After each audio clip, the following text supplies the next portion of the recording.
How's it going, everyone? Misto here with another video on control. In this episode we will be going over the Unkowncaller and our second object of power, which will give us launch telekinesis. So to start off with, we're going to go speak with Emily Pope about how to track down the hotline. The hotline should be in the communications department. During this conversation, we'll be able to go over a couple of different things with Emily, including the hiss and the director and objects of power. Well, it's not necessary. It gives you a little insight into the background of the game. No, just inside. The source is internal then. See, the oldest house is a sprawling complex with openings to other places as well. I don't even know where to start looking. But in the context, it's good news. The lockdown holds. The hiss escaping the building would be the end. Pretty shitty world out there if you ask me, but I wouldn't want the hiss to destroy it. With you on that, Emily. You mentioned the oldest house. What is it? This building, the bureau headquarters, the oldest house, is a shifting place. You've seen it. It transcends its physical limits. I've been to New York a few times. How didn't I notice this place? It's an attribute of the building. This is a place of power. The oldest house doesn't like attention, so unless you're purposely trying to find it, you don't, which is perfect for us. The work we do here is essential, but unstable. The Bureau prefers not to be noticed. And we need strong walls to make sure nothing gets out. So without you, I never would have found the front door. Okay. This Trench guy. I keep hearing him in my head. Is he a ghost? Haunting me? I doubt we're talking about a ghost in the traditional sense, but an echo maybe. See, if he was killed by the service weapon, your gun, maybe it's his final thoughts recorded by the bullet in his brain, like a deep space probe sending back data. But that's just a hypothesis on my part. I'd need the gun to research it. But you better hold on to that given the circumstances. I think I will. Yeah.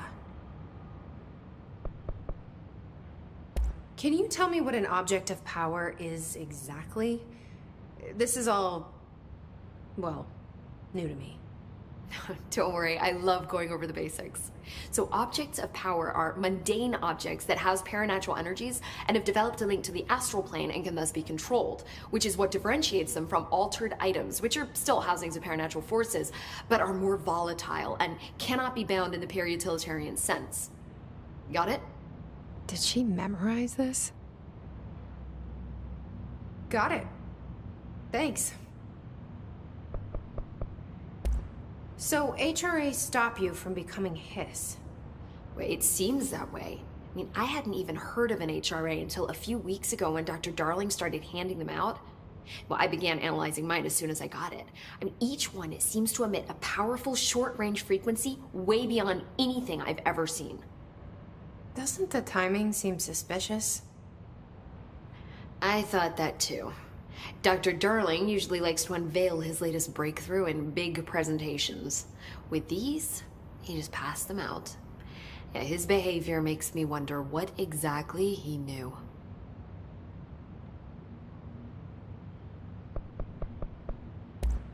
Thanks, Emily. I'm sure I'll have more questions soon. Just let me know. Once you finish speaking with Emily, go ahead and pull up your map so that way you can see where your mission objective is at.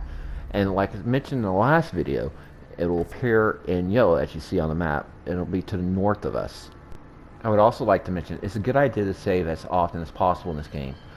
Go to a control point, click on it and save it, even though the game does save at intervals, especially when you pick up something new. And if you get a little bit confused, check your map and then also look for Polaris. Polaris is a circular object that you see on the screen there. Polaris will guide you in the right direction.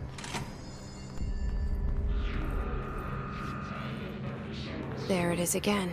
Our welcome message. As you progress through the game, you're going to notice there's going to be locked doors. And that's fine, that's okay. Nothing to worry over. because as you go through the game, you will get the key cards you need to go back and unlock those doors.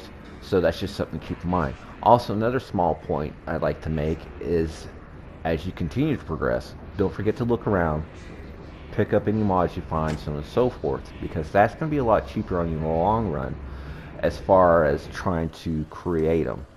Yes, you can create some mods, you can create some decent ones, but the ones you find out in the open world generally tend to be a lot better. And of course, you're going to have to fight through a lot of enemies, and as you fight through them, just be sure to move. Moving is what's going to keep you alive, especially at this point in the game. You're very weak, all you have is your service weapon, and it's not very easy. And upon entering the Dead Letters room, you'll have a second confrontation here and another control point to cleanse. And this is where you're going to find your second object of power, which will give you the ability to use launch telekinesis.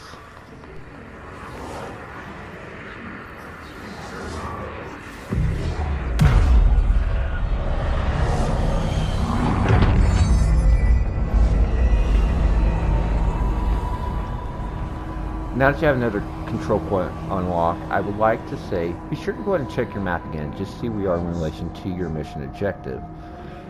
And on that note, we're going to turn around and we're going to look behind us, and to our right, we're going to see a door which we need to go through, and we're going to find a television in there with a video on it from Dr. Darling, and he's going to explain about our next object of power that we're going to find.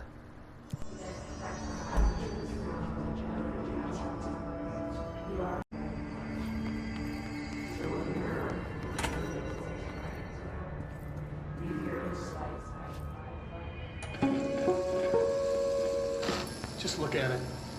8 inches wide and capable of storing a whopping 80 kilobytes.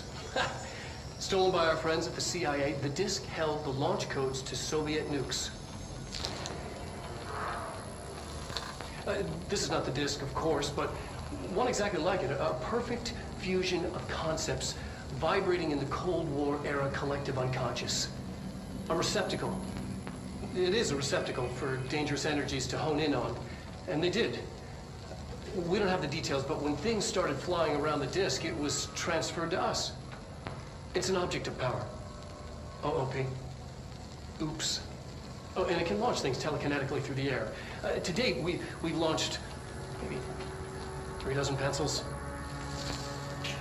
And once, we even launched a cup.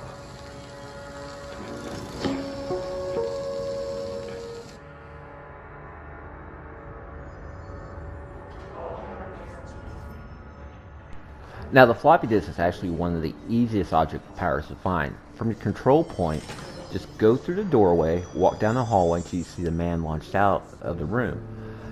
There will be a fight involved, but it's fairly easy as long as you keep moving, so not too much to worry about there.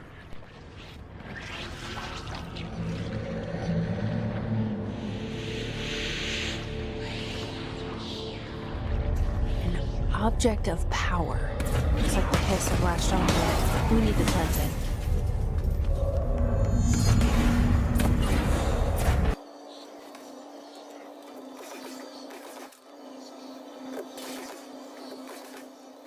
Now, just like with the hotline and the service weapon, you'll once again be sent to the astral plane once you cleanse the object.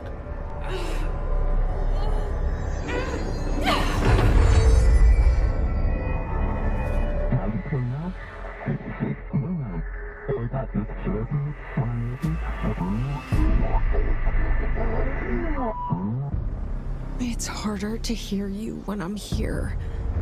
It's like the channel's been changed. The board's in charge here.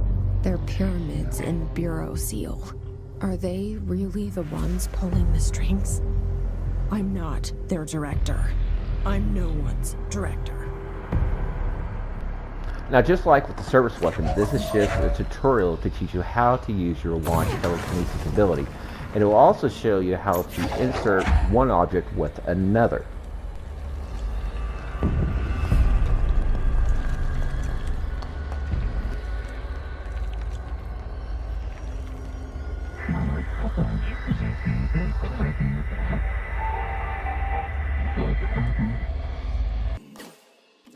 Yeah, as you can tell, I was a little confused by it, by trying to insert several objects into one hole. It didn't work out. The game could have used a little bit more clarity on it, but that's fine. I was okay with it. I just kept moving forward.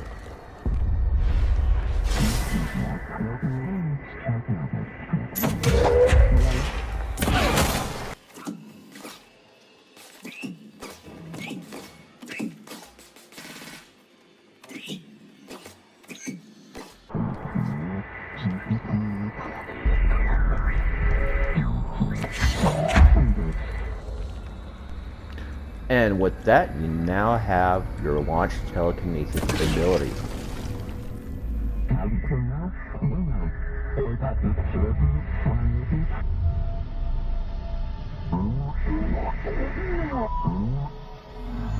There you are. You were gone. Cut off. I got it.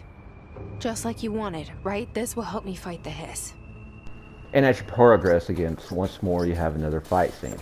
It's really easy to clear out, and you get the chance to actually test out your launch telekinesis.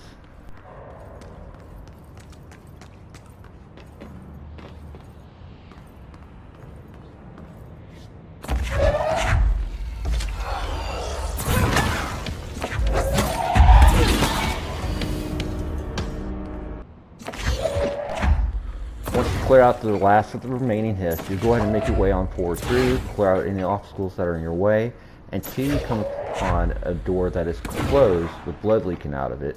That'll be where your first boss fight is at. Emily said that But the door hotline will can be reached locked. through the mailroom.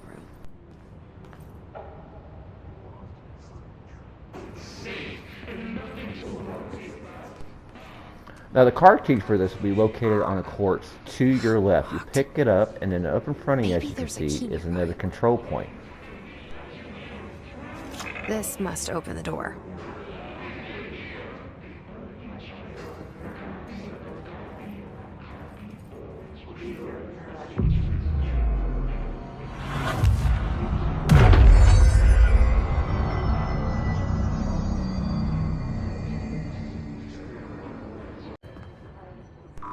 This fight will be involving one of the people that you were searching for, Tomias. He has been corrupted by the hiss. Now, even though you do have telekinesis at this point, if you're not moving, you're going to die, even with using telekinesis to fight him. And you're going to find out here in just a moment how true that is, because watch, I'm going to die here. Yeah, like I said, it wasn't the best. I wasn't thinking it all the way through. So you're going to see in this next bit what you need to do, which is basically actually move. As I go throughout this, you're going to notice that I go up the stairs, I go down the stairs, I'm moving around, I'm using my telekinesis to fight the enemies, and there are guards as well besides just Tomias here that you have to fight. So movement is necessary. Be sure to pick up all your sources too as you go along so that we can keep your health up. It's just dodge, attack, dodge, attack. You're going between your telekinetics and your service weapon. While one's on cooldown, you use the other, and vice versa. And it makes the fight a whole lot easier, especially when you're constantly moving. And as long as you keep moving, you will win this. Use the objects around you, hide behind walls, whatever you have to do, but constantly keep on the move until you have defeated Tomias.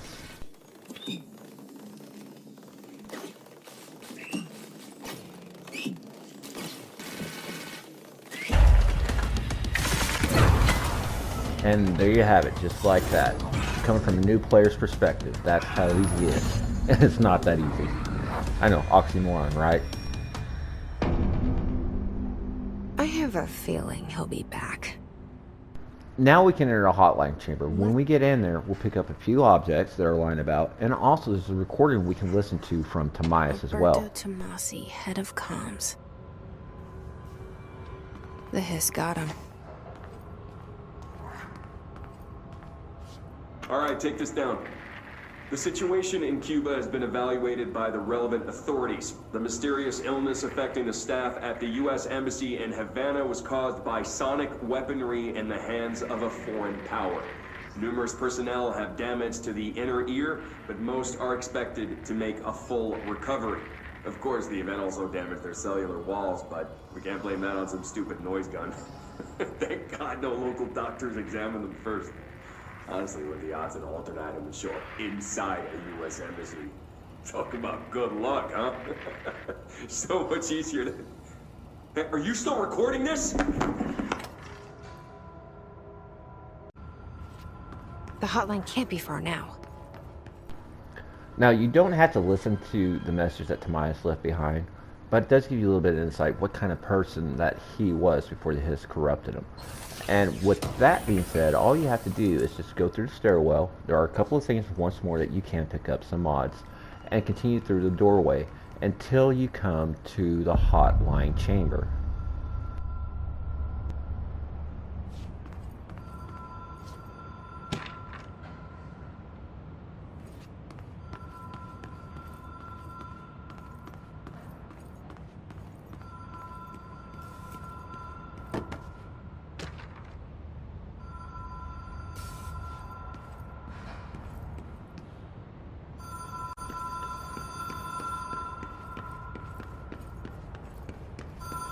The Ocean View Motel and Casino.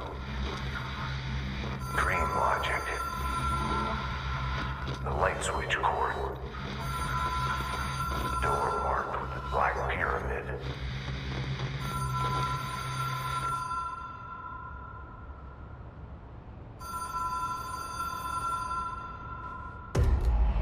This is where I'd like to point out that it's important to pay attention to your surroundings. Like the notice right there, I didn't read it, so something bad's about to happen right here. I did not read it, and so I ended up walking it straight off. If I would have read it, I would have known about the Law of Three, and I do mean the Law of Three, not the Power of Three. I'm not talking about Charmed here. Wonderful show, by the way. Anyway, so the Law of Three stipulates every phenomenon on whatever scale, from subatomic to cosmic, in whatever world, springs from the interactions of three forces. The first active, the second passive, and the third neutralizing. For this instance, what it's referring to is the light cord. And the light cord, you have to trigger it 3 different times in order to traverse to the hotel, which you're going to see right here.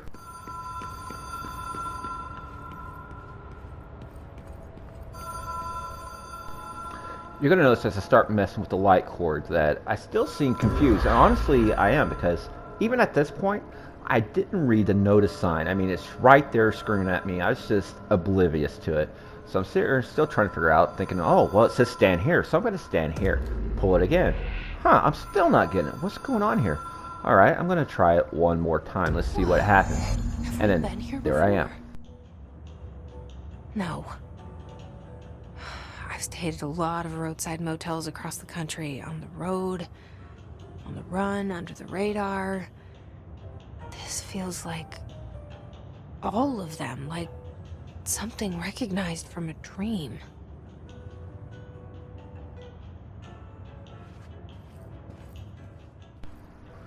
Now I'm going to approach the door with the pyramid on it, and I'm going to try to open it, but it's locked. When I got into the hotel, it was confusing for me because I still wasn't truly aware of the Law of Three. And it took me a while to get through this because the Law of Three still applies inside a hotel. Now, I'm going to walk up to the bell on the counter. I'm going to sit there and ring it. I still don't know what's going on. I just hear something click, and I'm going to go have a look around. But it did take me some time and a while to figure out that even though I knew the bell on the counter did something, I just wasn't sure what. I didn't know what all it opened. All I heard were clicking noises. So there's going to be some cutouts throughout all of this. But the bell on the counter, it will open up the 3 doors on the left side of the hallway that you see here. And I'm going to go back to the bell once more. I'm going to ding it. And during the process of this, like I said, I end up looking around a lot. So I basically just kind of skipped a lot of that and went ahead and opened it up, and I'm still checking other doors just to make sure. And of course, there's nothing. But I'm going to go into the 3rd room on the left-hand side, and I will find the keys for the Black Pyramid room. And I'm going to slowly make my way back to there. And once more, I'm the type of person that likes to look around and check everything. So that's what I'm doing. But anyways, we're going to go back to the room with the Black Pyramid on the door. I'm going to go in there, and as I said before, I still wasn't sure about the Law of Three. It's after this that I'm actually going to take some time to stop and read that notice. Boom. Now there, I did, like I said, I had some issues with it. I had to go through and click it 3 different times. But if you just sit there and click it 3 times in a row, it'll take you right into the hotline chamber room. Yeah, see, I'm reading, I kind of looked at the notice there for a moment.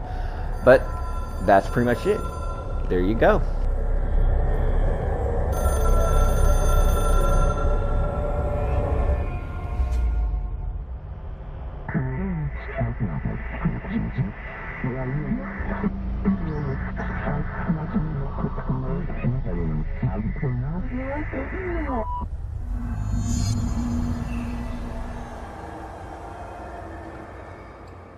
Now, once more, we find ourselves in the astral plane because we have to go bind objects of power to us.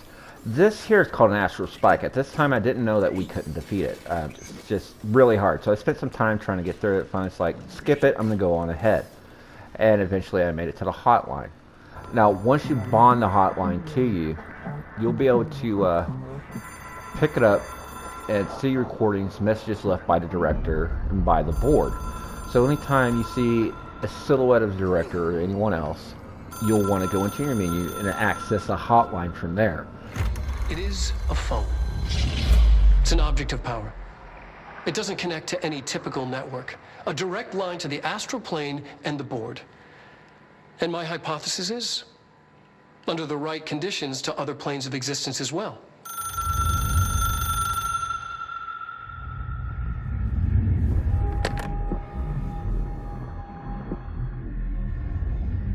A director needs a team. My management team.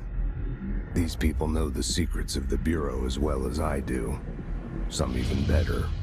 Darling, Tomasi, Salvador, Marshall. Marshall especially, my head of operations. She sees right through me. She knows I don't like relying on people. The only person you should fail is yourself. But things change when you become director.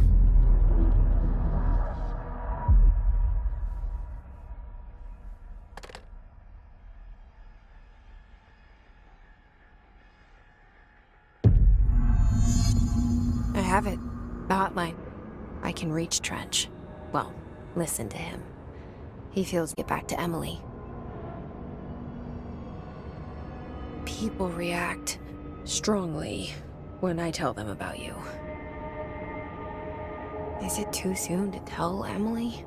She might be able to help. So now we have access to the hotline.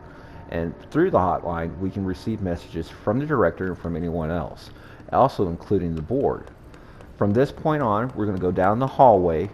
We're going to make a right once we come out into the director's office. From the director's office, we'll exit through there, and a door that was previously locked will now be open, and we can go through and get access to Emily easier. I would also like to take a moment to say at this point, if you enjoyed this video, found it to be helpful, drop a like, leave a comment on how I can improve, or just simply say hi. And also, I do other RPG style games as well. And with all of that being said, my friends, game on. I'm glad. Emily? Let's talk. Of course.